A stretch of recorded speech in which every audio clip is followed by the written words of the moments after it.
ನಮಸ್ತೆ friends, welcome to JC Solutions YouTube channel.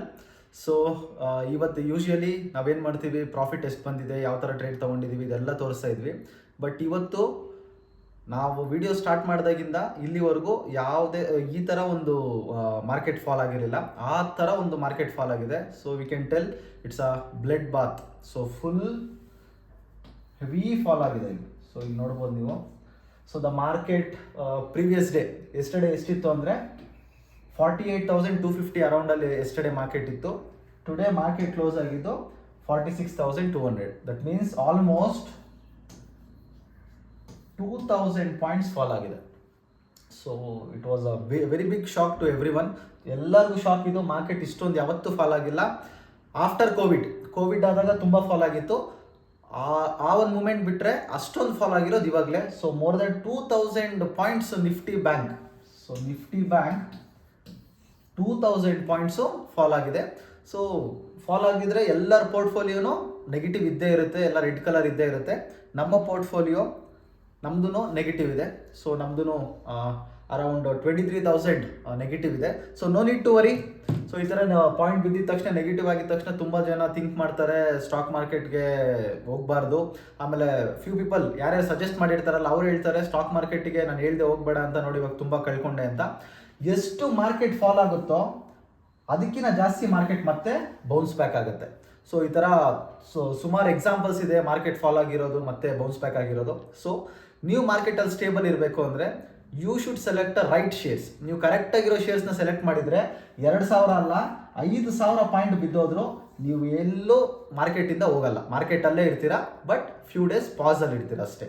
May be 1 week 2 week 10 days ಆ ಥರ ನೀವು ಟೈಮ್ ತೊಗೊಂಡು ಮಾರ್ಕೆಟ್ ಮತ್ತೆ ರಿಕವರಿ ಆಗುತ್ತೆ. ಸೊ ನಿಮ್ಮ ಫಂಡ್ಸು ರಿಕವರಿ ಆಗುತ್ತೆ. ಬಟ್ ದ ಥಿಂಗ್ ಈಸ್ ನೀವು ಕರೆಕ್ಟಾಗಿರೋ ಸ್ಟಾಕ್ಸ್ನ ಸೆಲೆಕ್ಟ್ ಮಾಡಿರಬೇಕು.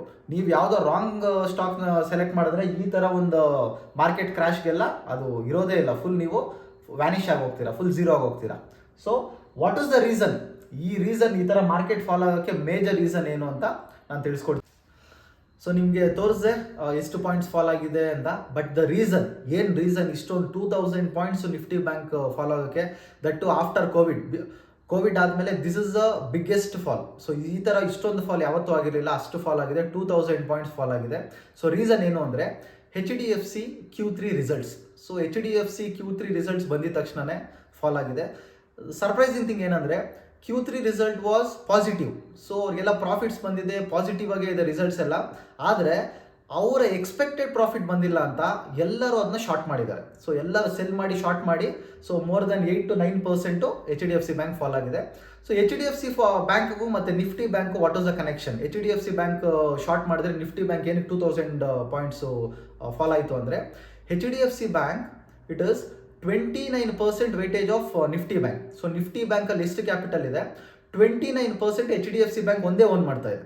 So that is a major reason. HDFC bank, ICICI bank, Kotak and Axis bank. So ಈ ಬ್ಯಾಂಕ್ಸು ನಿಫ್ಟಿ ಬ್ಯಾಂಕ್ ಕಂಪ್ಲೀಟಾಗಿ ರಿಲೇಟ್ ಆಗಿರುತ್ತೆ. ಸೊ 29% HDFC ಬ್ಯಾಂಕ್ ಒಂದೇ ವೇಟೇಜ್ ಇರೋದ್ರಿಂದ ಅದಕ್ಕೇನು ಡ್ಯಾಮೇಜ್ ಆದರೂ ಅದೆಲ್ಲ ನಿಫ್ಟಿ ಬ್ಯಾಂಕ್ಗೂ ಡ್ಯಾಮೇಜ್ ಆಗೇ ಆಗುತ್ತೆ. ಸೊ ನಿಫ್ಟಿ ಬ್ಯಾಂಕ್ ಏನನ್ನ ಫಾಲ್ ಆಗ್ತಾ ಇದೆ ಅಂದರೆ HDFC bank, ICICI, Axis bank ಇದು ಯಾವುದನ್ನ ಫಾಲ್ ಆಗ್ತಾ ಇರುತ್ತೆ. ಏನನ್ನ ಒಂದು ಬ್ಯಾಡ್ ನ್ಯೂಸು, ಏನನ್ನ ಒಂದು ಡ್ಯಾಮೇಜ್ ಆಗಿರುತ್ತೆ. ನಿಫ್ಟಿ ಬ್ಯಾಂಕ್ ಪಾಸಿಟಿವ್ ಹೋಗ್ತಾ ಇದೆ ಅಂದರೆ automatically HDFC bank, ICICI bank, Axis bank ಇದು ಪಾಸಿಟಿವ್ ಹೋಗ್ತಾ ಇರುತ್ತೆ. ಸೊ ದಿಸ್ ಇಸ್ ಇವೆರಡಕ್ಕೂ ಒಂದು ಇದಿರುತ್ತೆ. So this is a major reason to fall. So ಇದೇ ಒಂದು ಮೇಜರ್ ರೀಸನ್ ಫಾಲ್ ಆಗೋಕ್ಕೆ. HDFC ಬ್ಯಾಂಕ್ 9%, ಆಲ್ಮೋಸ್ಟ್ 9% ಫಾಲ್ ಆಗಿದೆ. ಇನ್ನೊಂದು 40 ಪಾಯಿಂಟ್ಸ್ ಫಾಲ್ ಆಗ್ಬೋದು according to our analysis. Support and resistance ಅದೆಲ್ಲ ಚೆಕ್ ಮಾಡಿದ್ರೆ ನೆಕ್ಸ್ಟ್ ಸಪೋರ್ಟು ಆಫ್ಟರ್ 40 ಪಾಯಿಂಟ್ಸ್ ಇದೆ. ಸೊ ನಾಳೆ ಒಂದಿನ ವೆಯ್ಟ್ ಮಾಡಿ.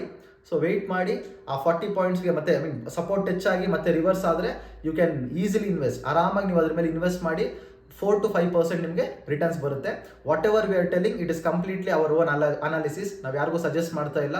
This is completely educational purpose. So educational ಪರ್ಪಸ್ಗೆ ಮಾತ್ರ ನಮ್ಮ ಅನಾಲಿಸಿಸ್ ಹೇಳ್ತಾ ಇದ್ದೀವಿ. ನಮ್ಮ ಅನಾಲಿಸಿಸ್ಸು ನಾವು ಜಸ್ಟ್ ಹೇಳ್ತಾ ಇದ್ದೀವಿ.